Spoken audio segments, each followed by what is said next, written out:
today we're gonna talk about all things nutrition labels.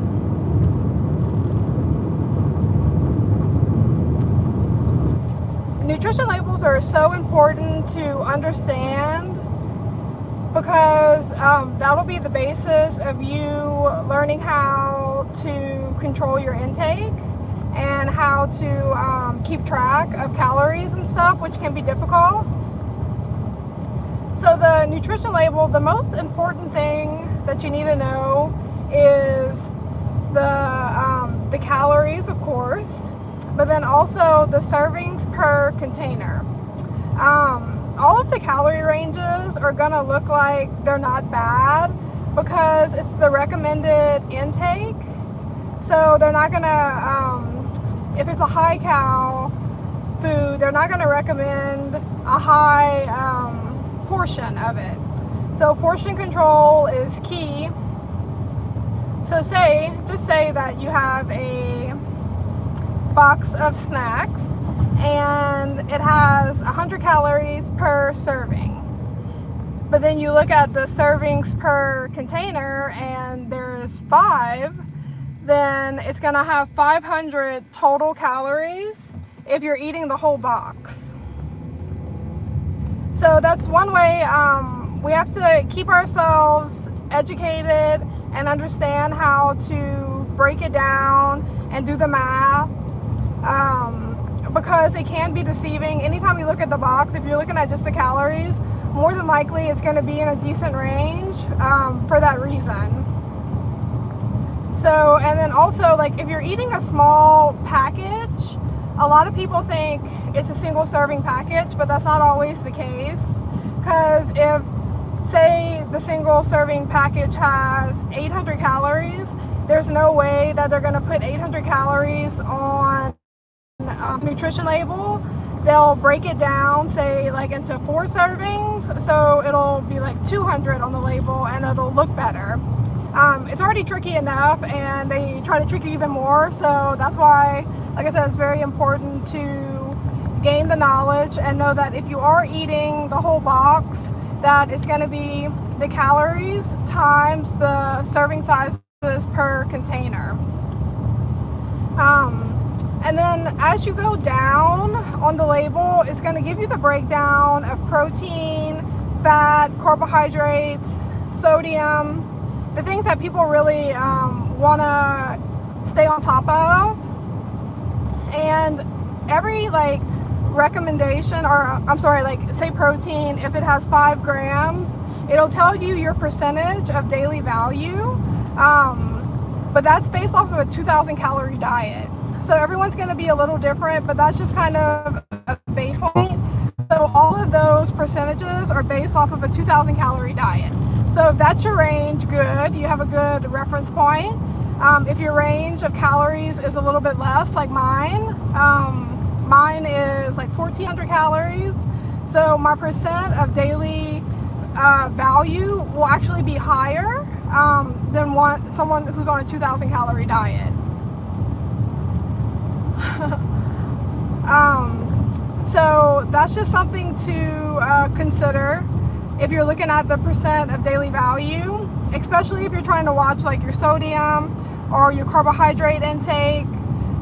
Really look at the grams is an easier metric to judge based off of. And anything under like 5% of your daily value will be considered low. Anything above 10% would be considered significant. And the labels, like I said, can be deceiving. So you just want to stay educated and stay on top of it. But always look at the serving size as well. We all tend to eat outside of our serving size range. So we'll usually eat more than the recommended serving size. And that's something that we have to account for if we are counting calories. And also, like I said, the calories will be in a decent range because that's how the nutrition labels are set up. They'll never put, have you ever seen a comma in the calorie range? No, because that wouldn't be the recommended intake because it's so calorie dense. But have you sat down and eaten 1,000 calories in a snack? Absolutely. You have to multiply it by the amount of servings that you're eating.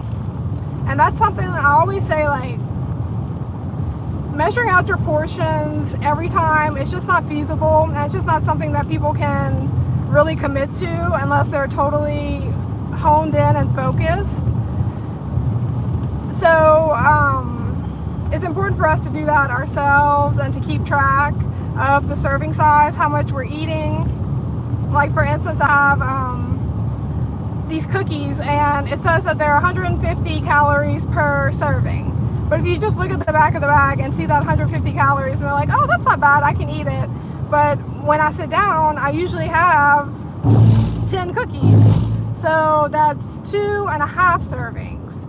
So instead of the 150 calories, that would be 375, because you're getting 2.5 servings. So that's kind of where it can be tricky and deceiving. So you always want to look at the servings per container, and if you eat the whole container, you're going to multiply the servings times the amount of calories, and that is actually the amount of calories that you're getting in the snack. Like I said, you won't see a comma on the calories on the nutrition labels, but we eat commas all the time. So, and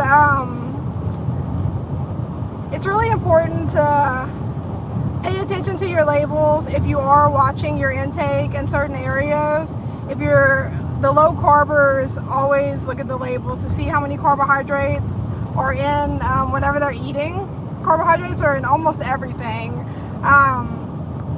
But the low carb diet, I did it a long time ago, and I did find success with that. The low carb diet, they say keep carbohydrates low enough.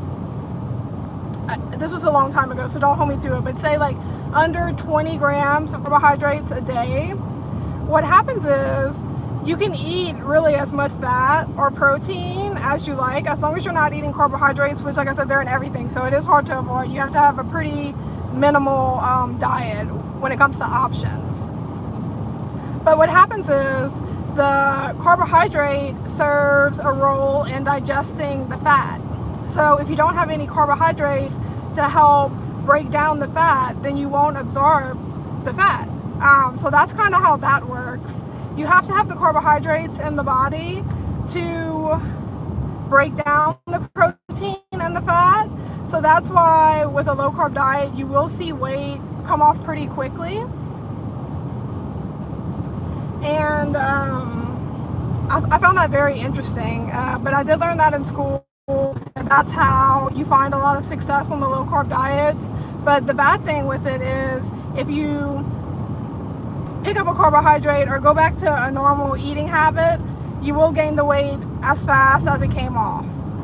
What I recommend most is like the Weight Watchers diet, which is you just have to eat within your point range.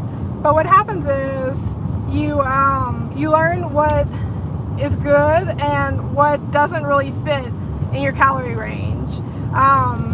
Like, for instance, my favorite food at Taco Bell was the Mexican pizza.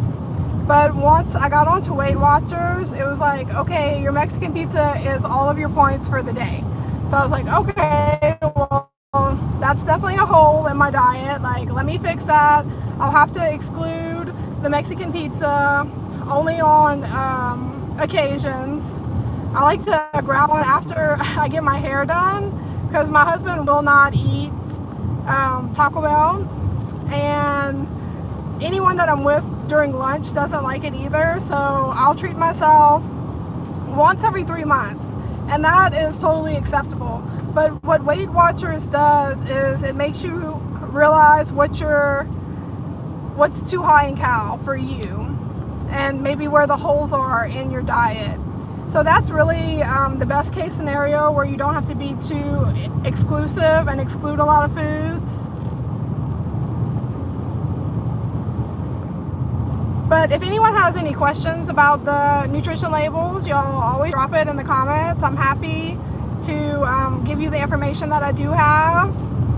But what the nutrition label information does is gives you the information that you need to make better choices, to educate yourself, and to know what calorie range you're messing with, and kind of know, what's in it. Like, the ingredients are also listed on the nutrition label, and the ingredients will be in order from what has the most. Like, say if the ingredient that is the most in that specific item, that will be the first one, and the least will be at the end.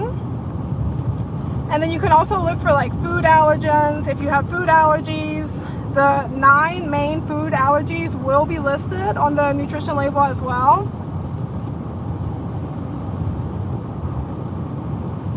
And it's just important to know how to read them, because even with me going to school for dietetics,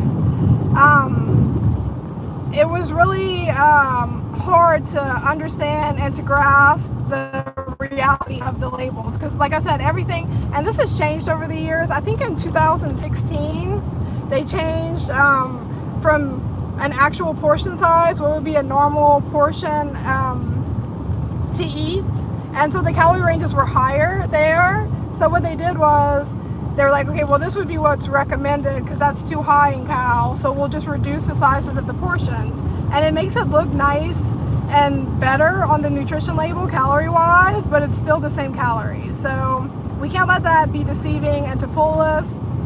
We have to educate ourselves and understand. And then they'll also have a lot of the vitamins and minerals. They won't have them all, but they will have some of the major ones that people might be paying attention to. So that's also some information that you can get off of the food label.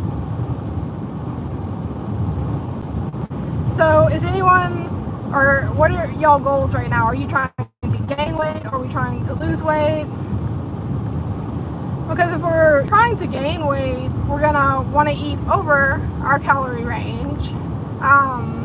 So you would want more calorie dense foods naturally. Like people that are trying to gain weight could have the Mexican pizza at Taco Bell, and that would probably help fatten you up a little bit.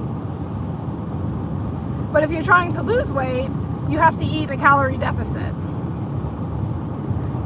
So that can be hard sometimes, and it does take a lot of discipline and self-control, which a lot of us lack. But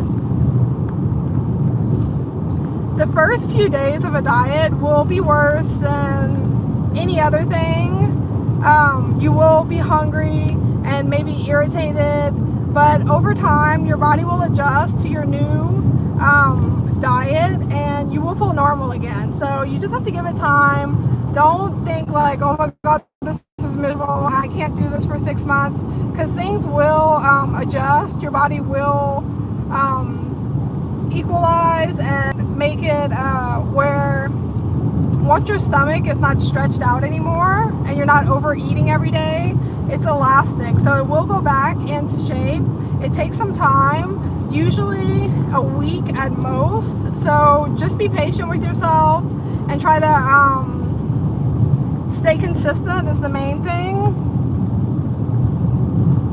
And then you also want to drink a lot of water regardless of your goals. Water is going to help detoxify us, make us feel better. So water is very, very important. I think that's where I've been messing up. I've been drinking like these loaded teas, which are awesome. I don't know if anyone's familiar with the loaded teas, but they have all types of different flavors. You can get like, I had one today, the strawberry pina colada, so a little strawberry pina colada at lunch.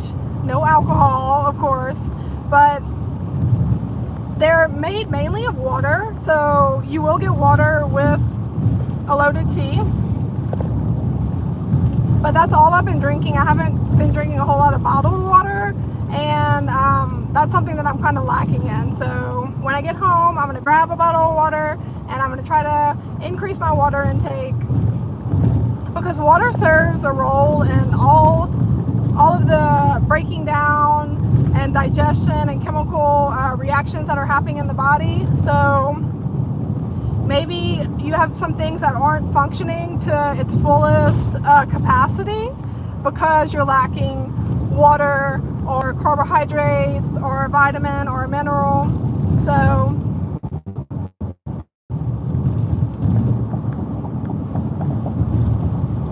something to think about. Sometimes we think like, oh my God, I don't feel well and I'll never feel well, but it could be something very simple. The diet has a lot to do with how we feel naturally. We're nourishing ourselves with our diets, so that's why it's important to try to really get a grasp on things and maintain, you know. Maintenance is key with the body. You only get one, and you gotta take good care of it because it's the only one that you have. People always want to address the issue when it's too late and the problem has already arisen from neglect, you know, to a certain extent, or just bad decisions that we've made throughout our lives. So we're always on here trying to teach you guys how to be preventative, how to prevent illness. Which, like I said, it has no importance to people until their health is gone. And that's not the correct way to look at it. Like I said, we want to prevent the illness from ever entering our body. So with food, like if you go to the doctor and you get diagnosed with high blood pressure, you can totally change that with your diet. So it just goes to show the power of the diet and how much it affects our body. That's probably how you got the doctor with the health issue, is from eating poorly and constant stress on the body. A lot of our issues come from like inflammation, and that comes from the body being neglected in a certain area. So really, like I said, please don't take this lightly, that you only have one body and you have to take care of it. Like there's no ifs, ands, or buts about it. You will eventually run into consequences later if you don't make the right decisions now. I'm an overthinker though, so I've always been pretty good in trying to prevent things from happening because, like I said, why would you want to fix a total disaster when you could have prevented it, you know? So that's just a little food for thought. And like I said, a lot of us really neglect our health because we're young and we're healthy. But that's only temporary. All of us do grow older. It might not be your turn yet, but your turn will be coming. And we just want to try to keep the maintenance on our body at the best that we can. So many like men, from overworking and abusing their body and like lifting too much, they run into problems later in life. Your body will eventually give out. So same thing with that. You have to try to ease as much stress as possible on your body. And that goes with food as well. If you're eating a bunch of toxins, your body's working harder to try to break it down. It could build up in the body. There's just so many things that could affect us when it comes to our intake, and probably so many things that we don't even know about yet in science. You know, like, I hate to say it, but watching what has gone down in the medical field over the last 6 years, you realize that maybe they don't know as much as they act like they know. You know, like with the vaccines, like, oh, it's harmless. Well, you won't know that if every kid is exposed to it, you know, like, so that's the same thing. It's like, why do that and cause something that is preventable? Prevention is key.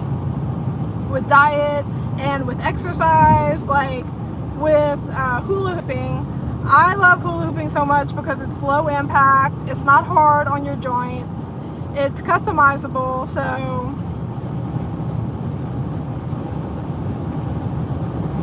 that's the cool part about hooping, is you can adjust depending on your needs and try to prevent any excess stress on your body. I remember like when I would go to the gym and lift weights, it was so strenuous. Like, you don't want your knees to give out, or like a runner, of course you're gonna have bad knees eventually with all the stress from each step. Like, so that's not the best form of exercise in my opinion, because it's so hard, the impact on the knees and stuff.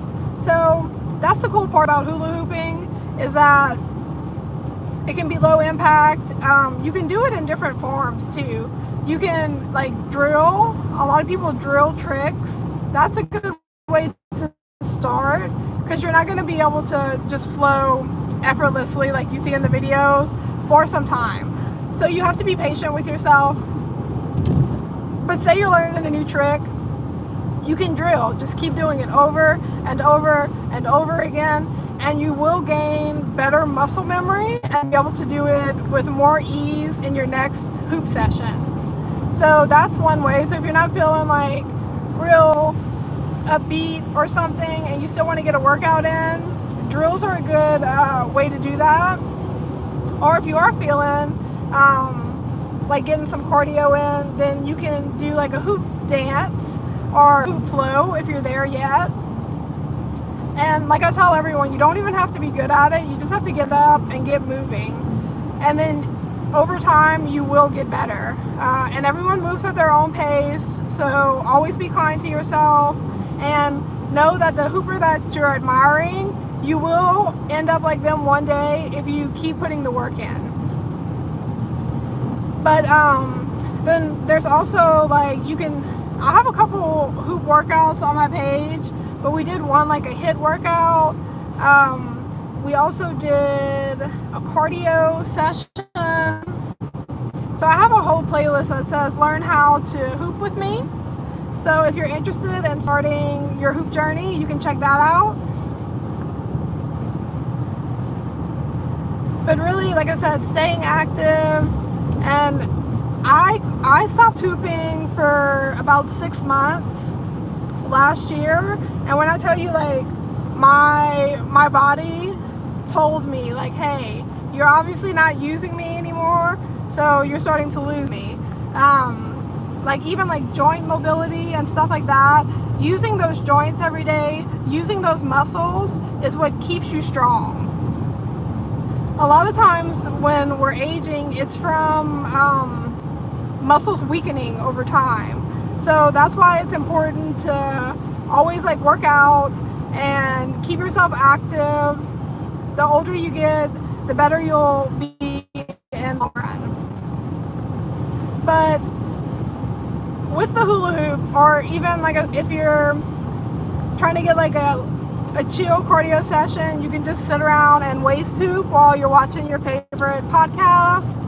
I did that last night. I had a little mini hoop session right after work because I was feeling motivated. And then when I was watching my podcast around 7:30, I was like, hey, let me grab my hoop because I'm just sitting here like a couch potato, and let me get moving.